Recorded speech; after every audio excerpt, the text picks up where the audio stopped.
lo que se gana accediendo a la vivienda propia a veces, digamos, se pierde en términos de ciertos aspectos de la calidad de vida. Hoy en Seneca Divulga tendremos a Adriana Hurtado, profesora del CIDER, quien nos contará sobre su investigación acerca de cómo las condiciones en las que viven distintos grupos de personas en las ciudades de Colombia influyen en sus posibilidades de ejercer la ciudadanía.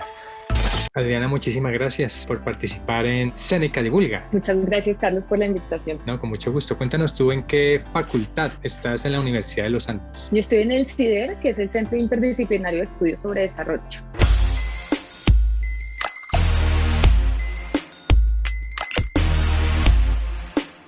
Mis investigaciones están en una línea que tenemos en el CIDER, que es de planificación, gobernanza y desarrollo territorial. Mi proyecto se llama Vivienda y Ciudadanía en contextos de desigualdad. En pocas palabras, yo investigo cómo las condiciones en las que viven distintos grupos de personas en las ciudades específicamente colombianas, pero también de otras ciudades de América Latina, influyen en sus posibilidades de ejercer la ciudadanía. Este paso de ser uno un residente de una vivienda, un vecino en un barrio, a ser un ciudadano o ciudadana en un entorno pues más grande. Digamos, particularmente me interesa mucho conocer la experiencia de las personas en, por ejemplo, resultados de intervenciones de política de vivienda, por ejemplo, en vivienda de interés social. ¿Cómo vive la gente en estas urbanizaciones grandes, masivas, que se están construyendo cada vez más en las ciudades colombianas? Y digamos, ¿qué implica? O sea, ¿qué pasa después de que la gente accede a una vivienda? Digamos que normalmente nos preguntamos cómo hacer que la gente acceda a la vivienda, ¿no? Como que ese es el problema grande, cómo financiar vivienda, cómo hacer que la gente pueda ser propietaria, pero digamos que mi punto separado es un poco cuando ya han accedido, ¿qué pasa?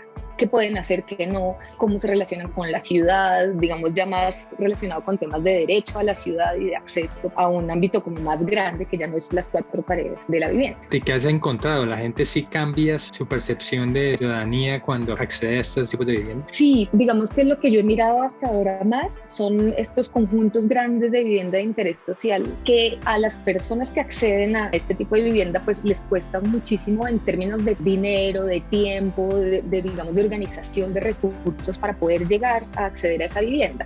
Entonces lo que he encontrado es que una vez logran acceder, una vez tienen su casa propia, por ejemplo, ya con la llave en la mano, el trabajo sigue y es a veces incluso más duro que cuando no han accedido a la vivienda. Por ejemplo, que los costos de mantenimiento de vivir en estos conjuntos residenciales pues son muy altos, desde terminar la vivienda porque las entregan en obra gris hasta, digamos, los costos de administración, altos costos de transporte, desde y hasta los sitios de trabajo y de estudio de la gente, porque generalmente son pues urbanizaciones muy periféricas, ¿no? En todas las ciudades colombianas se está repitiendo como ese patrón, así no sean ciudades tan grandes.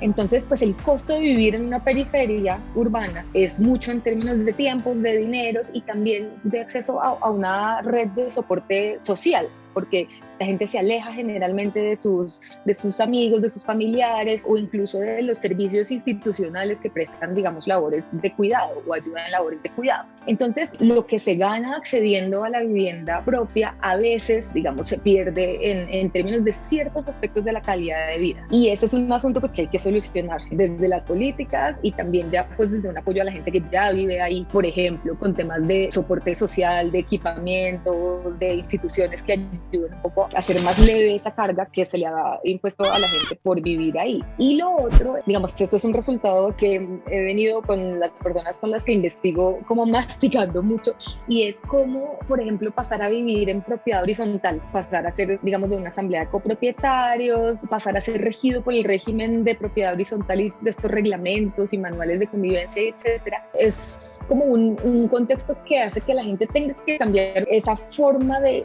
interactuar con las instituciones. Entonces, por ejemplo, muchas personas que viven en vivienda de interés social hoy en día vivían antes en barrios, digamos, de autoconstrucción o de origen informal en alquiler, y ahí la relación con las instituciones era muy distinta a como es ahora. Ahora es todo mediado por los administradores, todo a partir de cartas, de derechos de petición, y es un ambiente, es un entorno en el que no está muy bien vista la protesta, ¿sí? Y en el que no está muy bien visto digamos, organizarse entre vecinos, porque eso, digamos, está un poco fuera de la estética y de la lógica de estos conjuntos residenciales que son súper planeados, ordenados, limpios, o tratan de, digamos, y eso a veces lo que hace es jugar en contra un poco de las necesidades de la gente.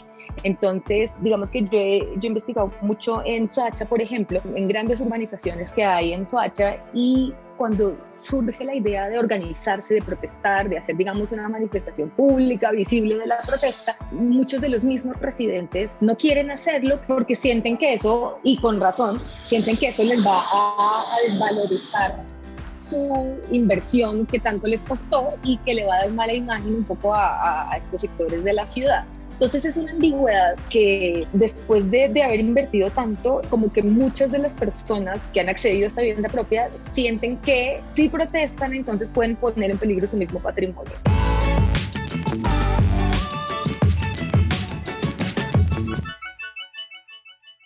¿De dónde eres? De aquí de Bogotá. Un consejo para estudiantes de tu carrera. La antropología lo que uno enseña desde el principio es a cuestionarse lo que se da por sentado, lo que más o menos se entiende que así son las cosas. Entonces creo que esa herramienta pues le ayuda a uno tanto para la vida personal como para pulir cualquier campo de trabajo. A veces los estudiantes, porque yo también fui estudiante, uno ve a los profesores o los investigadores allá arriba como que son todopoderosos, nunca cometen errores, nunca les pasa nada curioso.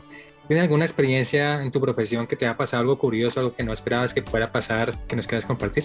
Me imagino que a todo el mundo le pasó algo así parecido del año pasado con esta coyuntura, que uno planea un montón de cosas y de pronto todos los planes se desbaratan. Yo, digamos, entré a ser profesora de planta en el 2019 y pasé mi plan así de investigaciones súper detallado, con viajes, con cómo iba a ser el proyecto, visitas de campo, mejor dicho, una maravilla. Yo orgullosísima de mi plan de trabajo.